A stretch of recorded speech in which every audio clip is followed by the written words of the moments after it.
Everything is becoming digital. What do you think about the statement now? Has your opinion changed at all? In the last video, I talked about how we can define the digital, the history and the culture that is behind digitality, and what its future might be. In this talk, I want to discuss how we might try to define the other part of the quotation. That is, everything. How do we define everything? Timothy Morton, in his book, The Ecological Thought, suggests that when we start thinking about the world in a wider, broader way, start thinking about how things are connected, start thinking ecologically, that thought becomes like a virus that affects everything. Ecological thinking, he states, isn't just about the environment and global warming. It's about the way we conduct interpersonal relationships with one another, the way we live and the way that we die. Thinking ecologically requires thinking about something more than ourselves when undertaking everyday actions. Along similar but subtly different lines, former quantum physicist and philosopher Karen Barad suggests that we can consider our connection to the wider world in the same way that we think about particles.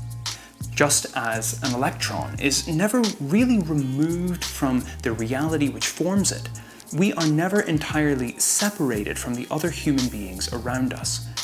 Our actions have an impact on the rest of the world, no matter how big or how small. In these ways, we can choose to think about our position within what can be called everything. But is my everything the same as your everything? To be clear, my sense of everything has its roots in my love of contemporary science.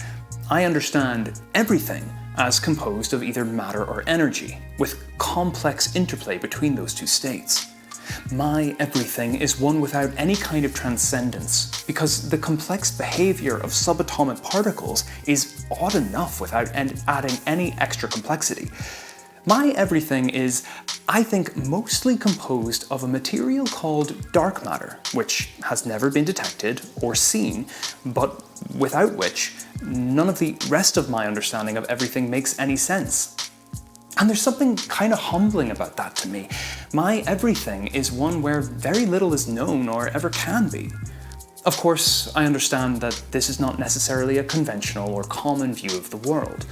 I know that many people are religious or else not so enamored with astrophysics. It becomes important to consider the plethora of everythings that exist and are generated by the various people that share this planet. There are entire branches of psychology, biology, anthropology, and philosophy dedicated to the idea that reality cannot be perceived the same way by other beings. Multiple truths theory, as mentioned in the first video, is just one strand of this. A different strand, and one worth consideration, is the idea of Indigenous knowledge, a difficult and contentious school of thought, which attempts to integrate non-Western ideas into Western practices. Taking, as just one example, the recent work of Elodie Fash, we can see a drive to rethink conventional Western ideas. Fash explores the concept of overfishing in the context of Fiji, where indigenous islanders are facing serious problems living in harmony with Western-imposed fishing sanctions. However, Fash highlights how the idea of overfishing is something that doesn't really translate easily to indigenous Fijian epistemology, where a relationship with the ocean and the community that has its roots in the towns located near that ocean is apparent. Fash argues that the solution is not to attempt to enforce overfishing policies, but rather to attempt to construct collaborations with social leaders in order to devise methods for more sustainable fishing per season that is still in line with indigenous practices of giving best and most.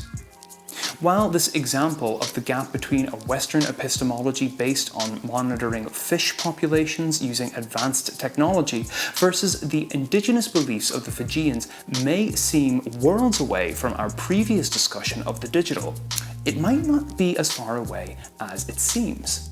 It's worth considering, as Fash does, how the Fijian Itake people receive the joy from their sharing fish with their relatives by sharing photos on Facebook. With the rise of the internet, a great network of connections spanning the globe, it might seem that everyone is becoming increasingly similar. that our everythings are converging. However, it really isn't that simple. For one thing, not everyone uses the internet the same way. Even if I had the same strength of connection and paid the same price per megabyte of data used, my use of the internet is vastly different from that of one of the Fijian Interrogate people. On a more local level, my use of the internet is most likely radically different from yours. As someone who grew up on an internet that didn't have any social media, I barely use social media and still don't really feel like I understand it. I still download music and movies and find streaming kind of novel and weird. You could, of course, try to make the argument that what you look at online doesn't matter. What matters is that you're looking things up at all. Reflecting on this, media theory can be a huge help here. We might say, adopting the approach of the late Marshall McLuhan, that what people access on their devices isn't important. What's important is the medium of consumption. That the medium is the message. And there's a lot to think about here. Although my internet use might be distinctly different from yours or the use of a Fijian Itakoi person, we can all share in the experience of loading times, dropped connections, and having to call an internet service provider.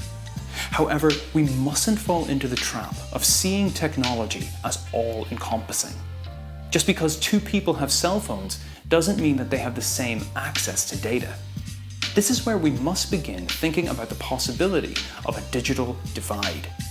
At the same time, we must think about how the presentation of information affects us by working with that. If it is less expensive to access cheaper information quicker, less well-produced information with less basis in fact, can this shape the politics of a society? I'll talk more about digital divides in another lecture. I'll also discuss whether it's at all possible to have an impact on this wider world by looking at theories like actor network theory and distributed agency. For now though, I want to return to our central question. Is everything becoming digital? To the Itakoi people, everything has a lot more to do with their sense of community, their culture of fishing, and their relationship to the oceans of Fiji. And yet, certain parts of that epistemology are now becoming digital in new and powerful ways. This digitality is having an impact on fishing practices and farming as villagers expand their culture of giving away the bounty of their land to people further and further afield. There is a growing need, it seems, to engage with the vast systems of knowledge that span the globe in order to negotiate just how many everythings at play are becoming increasingly digital. However, I think it is worth at least bearing in mind that the heart of this relationship is rooted in a kinship with the land and space, and only partially comes to bear on the world of the digital. Perhaps, though, it's only a matter of time. If you had to sum it up then, what is your everything, and how digital has it become? Be sure to let me know by leaving a comment, and do your best to engage with some of the other comments below. The best discussion will be an example of how human interactions are increasingly becoming digitized. Thanks so much for watching, and I'll see you again next week.